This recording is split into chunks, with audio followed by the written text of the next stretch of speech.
Hello, good morning class. Today I will discuss the Indian economic developments chapter number employment growth informalization on the other issues. Last session में हमने basic concept of workers का discussion किया था। आज workers के बारे में ही थोड़ा सा आगे रीड करेंगे चैप्टर्स को। तो वर्कर कल यहाँ पर हो गया था कि a worker is an individual who is involve in some economic activities to earn a living. यानी एक व्यक्ति या तो सिंगल वर्कर्स हो सकता है या तो एक इन्वॉल्व होकर वो किसी न किसी इकोनॉमिक एक्टिविटीज़ को करता है। जैसे इकोनॉमिक एक्टिविटीज़ में कल हमने डिफ़ाइन किया था, हो सकता है इकोनॉमिक एक्टिविटीज़ बिजनेस की इकोनॉमिक एक्टिविटीज़ हो सकता है प्रोफेशनल इकोनॉमिक एक्टिविटीज़ हो सके, या फिर हो सकता है कि वो कॉमर्स एक्टिविटीज़ के अंदर इंक्लूडेड हो। किसी न किसी पर्पज़ से वो अपना इकोनॉमिक एक्टिविटीज़ करता है ताकि वो अर्निंग कर सके अपने जीवन को जीने के लिए। A worker contribute to the process of growth domestic product. यानी एक वर्कर जो होता है देश के अंदर जो जीडीपी होती है उसमें भी अपना कंट्रीब्यूशन करता है। यदि वर्कर काम नहीं करेगा, एम्प्लॉयमेंट जनरेट नहीं होगा, तो जीडीपी हमारी ग्रोथ रेट में नहीं आएगी। By rendering his productive activities, कहीं ना कहीं वो प्रोडक्टिव एक्टिविटीज़ में इन्वॉल्व होता है, चाहे वो बिजनेस की एक्टिविटीज़ में इन्वॉल्व हो रहा हो, चाहे वो प्रोफेशन की एक्टिविटीज़ में इन्वॉल्व हो रहा हो। Some example of workers are, यानी कुछ एग्जाम्पल दिए यहाँ पे। फार्मर हो सकता है, किसान भी एक क्या है, प्रोडक्टिव एक्टिविटीज़ में काम करता है। मैनेजर हो सकता है, लेबर्स हो सकता है, डॉक्टर्स हो सकते हैं, ठीक है ना, बार्बर्स हो सकता है, और प्रोफेशंस हो सकते हैं। जो प्रोफेसर वगैरह होते हैं, ये सब चीज़ें सब A to Z ये प्रोडक्टिव एक्टिविटीज़ के अंदर आते हैं जो एक वर्कर के रूप में काम करते हैं। इसी को हम क्या कहते हैं, इससे ही हमारे देश के अंदर जनरेट होता है एम्प्लॉयमेंट्स, ठीक है। ग्रॉस डोमेस्टिक प्रोडक्ट क्या होता है और ग्रॉस नेशनल प्रोडक्ट क्या होता है, यहाँ दोनों को अलग अलग इन्होंने डिफाइन किया है कि ग्रॉस डोमेस्टिक प्रोडक्ट क्या है, यानी घरेलू उत्पादन, सकल घरेलू उत्पादन और सकल राष्ट्रीय उत्पाद, ये दोनों चीज़ें यहीं पर होती हैं। यानी ग्रॉस डोमेस्टिक प्रोडक्ट हो सकता है या फिर ग्रॉस नेशनल प्रोडक्ट हो सकता है। अब ग्रॉस डोमेस्टिक प्रोडक्ट होता क्या है, जीडीपी वो वैल्यू होती है जो total money value of goods की होती है, यानी टोटल वैल्यू, ठीक है, किसकी वैल्यू होनी चाहिए, total money of value of goods and services की। लेकिन जो सर्विसेज या जो हमारे गुड्स प्रोड्यूस हो रहे हैं वो विद इन 1 ईयर होने चाहिए, जो हमारे फाइनेंशियल ईयर के अंदर कंप्लीट हो जाने चाहिए, ठीक है ना। Produce in a country in a year, और वो ईयर कैसा होना चाहिए, वो ईयर होना चाहिए फाइनेंशियल ईयर। दैट मीन्स कि जो हमारे देश के अंदर जो उत्पादन हो रहा है, चाहे वो सेवाएं हों, सर्विसेज हों, चाहे वो गुड्स हों, उनकी जो वैल्यू होगी वो मॉनेटरी टर्म्स में होगी, यानी मनी की वैल्यू में होगा। इसको कहते हैं हम ग्रॉस डोमेस्टिक प्रोडक्ट। इसके बाद ग्रॉस नेशनल प्रोडक्ट क्या होता है, जो ग्रॉस नेशनल प्रोडक्ट होता है ये होती है हमारी नेट अर्निंग, ठीक है ना। नेट अर्निंग कैसे होगी, जो जीडीपी में ऐड होती है, ठीक है। जब हम जीडीपी में ऐड करते हैं वी गेट जीएनपी, हमें निकल के आता है, ठीक है ना। जीडीपी के अंदर जब हम ऐड करेंगे अपनी जितनी भी अर्निंग कर रहे हैं, ठीक है ना, मान लीजिए जब हम नेट अर्निंग करते हैं, ठीक है, हमने जितना पैसा कमाया उस पैसे को हम जीडीपी में ऐड कर दें, ठीक है। जैसे ही अर्निंग को जीडीपी में ऐड करेंगे तो वो हमारा निकल के आ जाएगा जीएनपी, जिसको हम बोलते हैं ग्रॉस नेशनल प्रोडक्ट, यानी सकल राष्ट्रीय उत्पाद, ठीक है। समझ में आ गया। यानी वहाँ पे जो जीडीपी थी, जीडीपी में हमने क्या करा, सभी गुड्स और सर्विसेज को उत्पाद किया है, यानी प्रोड्यूस किया है 1 ईयर के अंदर, उसको हमने मॉनेटरी टर्म्स में मेजरमेंट कर लिया, यानी ये पैसा हमें अर्निंग किया है, कमाया है। जब ये पैसा हम कमाते हैं और जीडीपी में ऐड कर देते हैं तो हमारा कैलकुलेट हो जाता है जीएनपी, ठीक है। ध्यान रखना, जीडीपी में हम ऐड करेंगे अर्निंग तो हमारी कैलकुलेट निकल के आ जाती है जीएनपी। दोज एक्टिविटीज़, ये सभी एक्टिविटीज़ कंट्रीब्यूट करती है जीएनपी को और are called the economic activities. ये ही हमारी क्या कहलाती है, इकोनॉमिक एक्टिविटीज़ कहलाती हैं।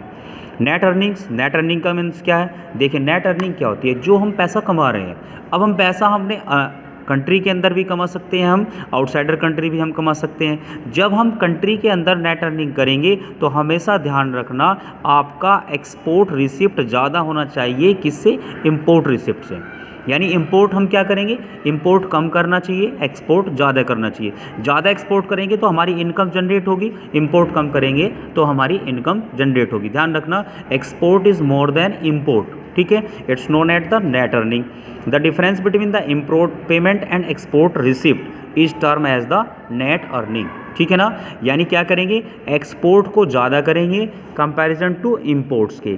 इंपोर्ट पेमेंट आपका कम होना चाहिए, एक्सपोर्ट रिसिप्ट ज़्यादा होनी चाहिए, तभी आपकी देश के अंदर क्या होगी, नेट अर्निंग होगी। अब नेट अर्निंग तीनों तरीके से हो सकती है। नेट अर्निंग जो होती है वो तीनों तरीके से हो सकती है, पॉजिटिव भी हो सकती है, नेगेटिव भी हो सकती है और जीरो भी हो सकती है।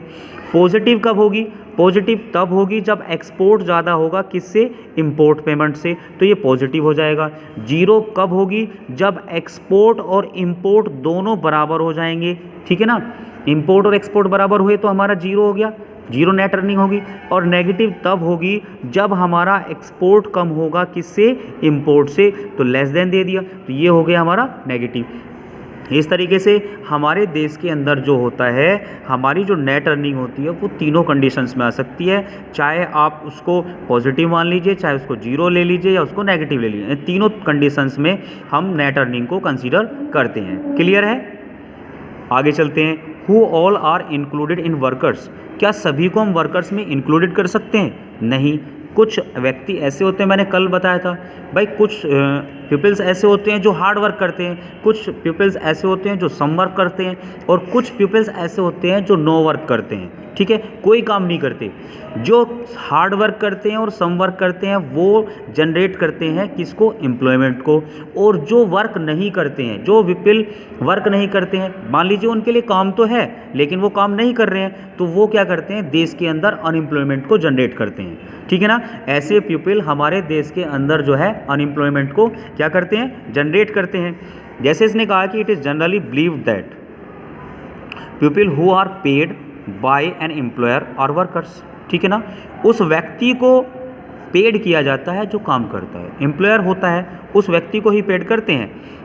However this is not true, ये सही नहीं है। It is also included the self employed, क्योंकि कुछ लोग ऐसे होते हैं जो अपना सेल्फ एम्प्लॉयमेंट का काम करते हैं। जो बिजनेसमैन होते हैं वो अपना क्या काम करते हैं, वो सेल्फ एम्प्लॉयड करते हैं। जैसे मान लीजिए एक कह सकते हैं एक शॉपकीपर है, ठीक है ना, एक बार्बर है, वो अपना खुद का काम करेगा, कॉबलर है वो अपना खुद का काम करता है, एक फार्मर है वो अपना खुद का काम करता है। तो इस तरीके से कुछ ऐसे व्यक्ति भी होते हैं, कुछ ऐसे पीपल्स भी होते हैं जो क्या करते हैं, सेल्फ एम्प्लॉयमेंट को जनरेट करते हैं, यानी सेल्फ एम्प्लॉयड पर्सन होते हैं। तो ऐसे वर्कर कौन हो सकते हैं, शॉपकीपर हो सकता है, बार्बर हो सकता है, कॉबलर, तो ये सभी के सभी क्या हैं, सेल्फ एम्प्लॉयमेंट जनरेट करते हैं। और मैक्सिमम आज हमारे देश में सेल्फ एम्प्लॉयड ही जनरेट हो रहा है।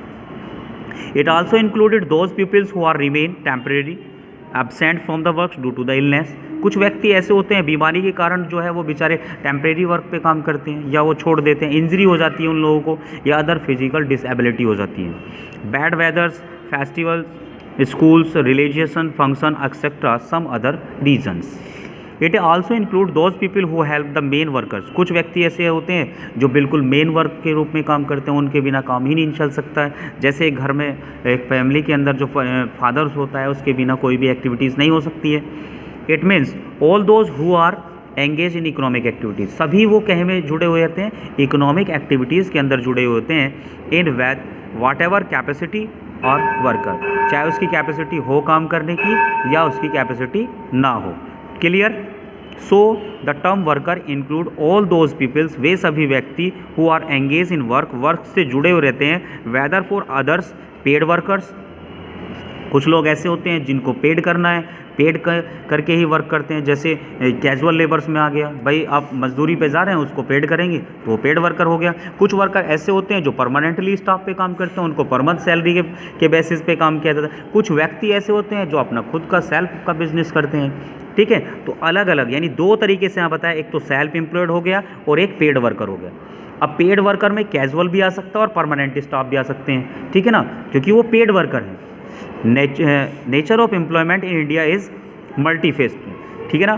किस तरह के रोज़गार भारत के अंदर जो हैं देखने को मिलते हैं, तो some get employment throughout the years, कुछ समय के बाद मतलब year by year, while other get employed for only a few months in a year. कुछ लोग ऐसे होते हैं जो सीजनली वर्क करते हैं, ठीक है ना। सीजनली वर्क का मतलब होता है कुछ टाइम के लिए वर्क करते हैं। इस तरह के पीपल्स को कहते हैं हम सीजनल वर्कर्स। क्या कहते हैं, सीजनल वर्कर्स। बात समझ में आ गई। Some get employment throughout the year, एक वर्ष के अंदर कुछ लोग, कुछ व्यक्ति ऐसे होते हैं जो ओनली फ्यू मंथ के लिए काम करते हैं। जो फ्यू मंथ के लिए काम करते हैं उन लोगों को कहते हैं बेटा हम सीजनल वर्कर। जैसे आप यदि यहाँ से जाओगे मेरठ में तो तिब्बत वाले लोग जो हैं वूलन क्लॉथ्स बेचने के लिए, सेल करने के लिए वो 3 महीने 4 महीने के लिए आते हैं सीजनली, यानी जाड़ों के दिनों में, ठीक है ना, विंटर सेशन में। तो जब वो विंटर सेशन में यहाँ आते हैं तो उनका 4 महीने का वर्क होता है। तो इस तरह के वर्कर जो होते हैं वो आपके किस तरह के वर्कर कहलाते हैं? सीजनल वर्कर्स, यानी साल में कुछ ही महीने वो काम करते हैं। इस तरह के many workers do know get fair wages for their work. कुछ लोग ऐसे होते हैं कि उनको फेयर वेजेस नहीं मिलता है अपने काम का, अपने काम के बदले में, अपने वर्क के बदले में उनको फेयर वेजेस नहीं मिलती है। While estimating the number of worker, यदि हम जब एस्टिमेट करते हैं कि हमारे देश के अंदर कितने लोग, व्यक्ति काम करते हैं, तो all those who are engage, वे सभी इसके अंदर इन्वॉल्व हो जाते हैं। और जो इन्वॉल्व होते हैं वो सब मिलकर करते हैं देश के अंदर इकोनॉमिक एक्टिविटीज़ को, आर इंक्लूडेड एज एम्प्लॉयड, और उन सभी को हम क्या करते हैं? एम्प्लॉयमेंट में इंक्लूड कर लेते हैं। नंबर ऑफ वर्कर्स, यदि नंबर ऑफ वर्कर्स की बात करें तो सन ईयर 2011 और 12 के में, ठीक है ना, ड्यूरिंग द 2011-12 में total number of workers India के अंदर 473 मिलियन पीपल जो थे काम कर रहे थे, ठीक है। 2011 और 12 की बात है, 2011-12 की बात कह रहा है कि कम से भी कम भारत के अंदर 473 पीपल्स जो है वर्क कर रहे थे। Since majority of our people reside in the rural area, क्योंकि हमारे देश के अंदर जो है मैक्सिमम पीपल जो है रूरल एरिया के अंदर रहते हैं। The proportion of work force residing there is higher, so out of 473 million workers nearly, यानी 473 मिलियन वर्कर्स का कम से भी कम 3/4 पार्ट, कितना पार्ट? 3/4 पार्ट जो है कहाँ रहता है? गाँव के अंदर काम करता है, ठीक है ना, गाँव के अंदर हमारे देश के अंदर काम करता है। लमसम 473 मिलियन पीपल्स का 3/4 पार्ट जो है कहाँ करता है? रूरल एरिया के अंदर। Around 70% of total workers, lump sum 70% total worker are made worker and the rest of this female workers, ठीक है। 70% जो वर्कर्स होते हैं वो मेल वर्कर होते हैं, ठीक है। 70% में जो होते हैं around 70% of total worker, total worker का 70% जो होता है मेल वर्कर्स होता है, बाकी बचे हुए जो वर्कर्स होते हैं वो फीमेल वर्कर्स होती है। यानी लमसम हम ये कह सकते हैं कि 70% प्लस के 30% का जो रेशो होता है ये मेल मेंबर्स का है और ये फीमेल मेंबर्स का है। Rural women participate in the large number in the productive activities, जो गांव की औरतें होती हैं, जो गांव की जो वुमेन्स होती हैं वो पार्टिसिपेट करती हैं large number of productive activities में, जैसे खेती के अंदर, आज कंपेयर टू अर्बन वुमेन्स। जो शहरी वुमेन्स होती हैं उनसे ज़्यादा काम करती हैं, उनके कंपैरिजन में ज़्यादा वर्क करती हैं रूरल जो वुमेन्स होती हैं। Among the rural workers the share of female worker is more then the 1/3, whereas share is around 1/5 in case of the urban workers, यानी 1/5 से ज़्यादा शहरी क्षेत्र से ज़्यादा काम करती हैं 1/3 रेशियोज में women workers. In rural area, गाँव क्षेत्र में, जो ग्रामीण क्षेत्र होते हैं, many womens carry out work like the cooking, fetching waters, ठीक है ना, fetching waters and fuel woods and participate in the farm labours. यानी गांव के क्षेत्र के, ग्रामीण क्षेत्र में जो है वुमेन्स कैरी करती है किसको? Like the cooking, fetching waters, fuel woods and participate the farm labours, यानी किसान के काम में हाथ बटाती हैं। They are either not paid wages, उनको वेजेस नहीं पेड किया जाता इन कैश में, और are paid in the form of grains, ना ही उनको ग्रेन्स के रूप में, खाद्य वस्तुओं के रूप में। For this reason these women are not categorise as a worker, इस तरह की औरत को, इस तरह की वुमेन्स को हम वर्कर में कैटेगराइज नहीं करते हैं। हाउएवर, क्योंकि it is often argue that these women should also the called worker. हाँ, कहने के लिए तो वर्कर हैं लेकिन वो पूर्णतः वर्कर नहीं है। तो आज के लिए आपका वर्कर्स से रिलेटेड ये टॉपिक आपका कंप्लीट हो जाता है। कल नेक्स्ट टॉपिक जो होगा आपका लेबर फोर्सेस होगा। तो tomorrow will be all student present in your classes. Next session में जो नेक्स्ट टॉपिक होगा आपका लेबर फोर्सेस होगा, ठीक है। कल इस पॉइंट को डिस्कस करेंगे। Thank you classes.